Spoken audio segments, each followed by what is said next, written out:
नारळी पौर्णिमेला आपण नेहमी नारळाची बर्फी किंवा लाडू बनवतो. पण यंदा तुम्ही ओल्या नारळापासून असं काहीतरी वेगळं बनवून बघा. बाहेरून कुरकुरीत तर आतून खूप मऊ आणि रुचकर आहेत. कुठल्याही सणाला गोडाचे पदार्थ हे लागतातच. त्यावेळेला तुम्ही हे असे रुचकर आणि चविष्ट पदार्थ बनवू शकता. असं पण तुम्हाला कधी गोड खायची इच्छा झाली ना, तर तुम्ही हा पदार्थ अगदी झटपट बनवून खाऊ शकता. वेळ वाया न घालवता रेसिपीला सुरुवात करूया. नमस्कार, मी आहे ऋतुजा आणि मराठी रेसिपीज विथ ऋतुजामध्ये तुमचं स्वागत आहे. हा पदार्थ बनवण्यासाठी इथे आपण रवा वापरणार आहोत. तर 1 वाटी बारीक रवा मी घेतलेला आहे. जर तुमच्याकडे जाड रवा असेल तर तो तुम्ही मिक्सरमध्ये पल्स मोडवरती बारीक करून घेऊ शकता. आता ज्या वाटीने आपण रवा घेतलेला होता त्याच वाटीने आपल्याला बाकीचे सगळे पदार्थ घ्यावे लागतील. तर इथे मी पाऊण वाटी पिठी साखर घेतलेली आहे. गोडाचं अगदी परफेक्ट प्रमाण आहे. यापेक्षा कमी साखर घेतली तरी चालेल. तर गोडाचा पदार्थ आहे त्यामुळे चिमूटभर मीठ घातलेलं आहे. त्याशिवाय अर्धा चमचा वेलची पूड, ज्याने की एक चांगला फ्लेवर यामध्ये येतो. आता हे कोरडे जिन्नस आपण एकत्रित मिक्स करून घेऊ. त्यानंतर गॅसवरती कढई ठेवून त्यामध्ये 1 वाटी पाणी घालायचं आहे. तर पाण्याचं प्रमाण इथे अगदी अचूक आहे. ज्या वाटीने आपण रवा आणि साखर घेतलेली होती त्याच वाटीने आपल्याला 1 वाटी इथे पाणी घ्यायचं आहे. पाणी हे जास्त वापरायचं नाहीये. यामध्ये 1 चमचा साजूक तूप घालून पाण्याला चांगली उकळी आली की गॅस कमी करायचा. एका हाताने रव्याचं मिश्रण टाकून दुसऱ्या हाताने चांगलं हलवून घ्यायचं. काही गुठळ्या वगैरे होत असतील तर त्या आत्ताच फोडून घ्यायच्यात आणि रवा पाण्याबरोबर चांगला मी इथे मिक्स करून घेतलेला आहे. तर लगेचच आपण यामध्ये ना अर्धी वाटी खवलेला ओला नारळ घातलेला आहे. मी इथे नारळ खवून घेतलाय, पण तुम्ही हवं तर मिक्सरच्या भांड्यामधून ओल्या खोबऱ्याचे तुकडे असे बारीक करून घेऊ शकता. फक्त आपल्याला खोबऱ्याचा पाठीमागचा काळसर भाग घ्यायचा नाहीये.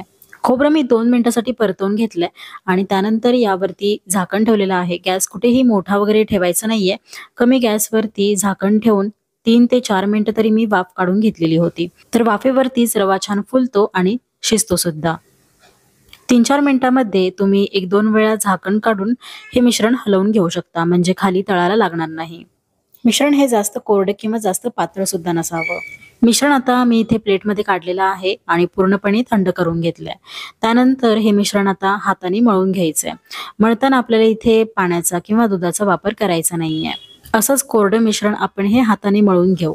गोळा जास्त मळल्यामुळे पदार्थाचं टेक्स्चर पण एकदम स्मूथ येतं, सॉफ्ट येतं आणि जर जास्त मळलं नाही तर त्याचं एक टेक्स्चर वेगळं असतं. तर मी इथे चांगला मळून घेतलेला आहे. आता यामध्ये कुठेही क्रॅक्स वगैरे गेलेले नाहीयेत. पण इथे आपण रवा वापरलाय. जर तुम्ही हे मळताना क्रॅक्स येत असतील तर चांगलं मळून घ्या आणि त्यानंतर यामधून एक लिंबाच्या आकाराचा एवढा गोळा काढून घ्यायचा आहे.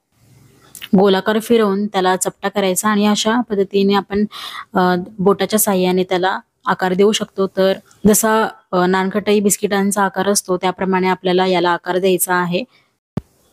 यावरती कुठेही क्रॅक्स वगैरे जात असतील तर चांगले प्लेन करून घ्यायचे.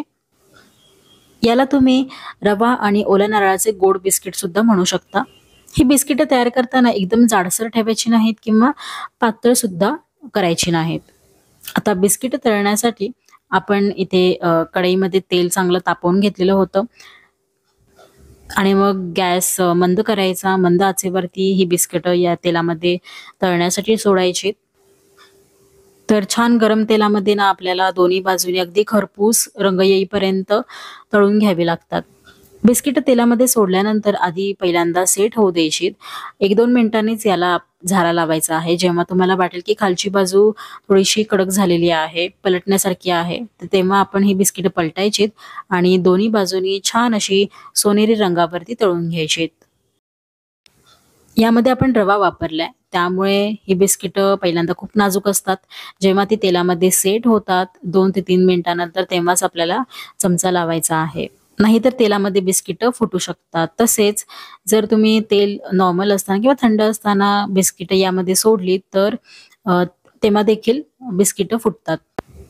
त्यामुळे तेलाचं टेम्परेचर सुद्धा योग्य असणं अगदी गरजेचं आहे. एका वेळेला जास्त बिस्किटं तळून न घेता बॅचेसमध्ये घ्यायची आहेत. इथे मी कढई एकदम छोटी वापरलेली होती त्यामुळे मी एका वेळेला 3 ते 4 बिस्किटं तळून घेतलेली आहेत. अगदी नाजूक पद्धतीने आपल्याला ही हँडल करावी लागतात. जर तुम्ही ही बिस्किट मोठ्या आचेवरती तळायला गेलात तर बाहेरून लगेच कुरकुरीत होतील, कलर बदलेल, पण आतून कच्चीच राहतील. त्यामुळे अगदी वेळ देऊन सावकाशपणे योग्य टेम्परेचरच्या तेलामध्ये बिस्किट तळून घ्यायची आहेत. बघा किती सुरेख कलर आलेला आहे आणि खूप क्रिस्पी झालेली आहेत, कुरकुरीत आहेत, खुसखुशीत आहेत. बाहेरून जेवढी कुरकुरीत आतून तेवढीच रसाळ आहेत. नारळी पौर्णिमा सुद्धा जवळ आलेली आहे आणि नेहमी नारळाची बर्फी किंवा लाडू बनवतोच आपण. पण यावेळेला तुम्ही ही अशी काहीतरी डिफरंट वेगळी रेसिपी नक्की ट्राय करून बघा. चवीला तर एकदम मस्त लागतात, त्यामुळे लहान मुलांना सुद्धा आवडेल. बिस्किट थंड झाल्यानंतर ती एका एअरटाईट कंटेनरमध्ये भरून ठेवा. खूप मस्त पदार्थ आहे, त्यामुळे जे मी इथे प्रमाण दिलेलं आहे ते योग्य आहे. तसंच त्या पद्धतीनेच घ्या आणि नक्की ट्राय करून बघा. तर जर तुम्हाला आजची रेसिपी आवडली असेल तर व्हिडिओला एक लाईक द्या आणि हाईप सुद्धा करा. चॅनलला सबस्क्राईब करा. भेटूयात आपण नवीन अशाच वेगवेगळ्या रेसिपींसोबत. तोपर्यंत मस्त राहा आणि काळजी घ्या.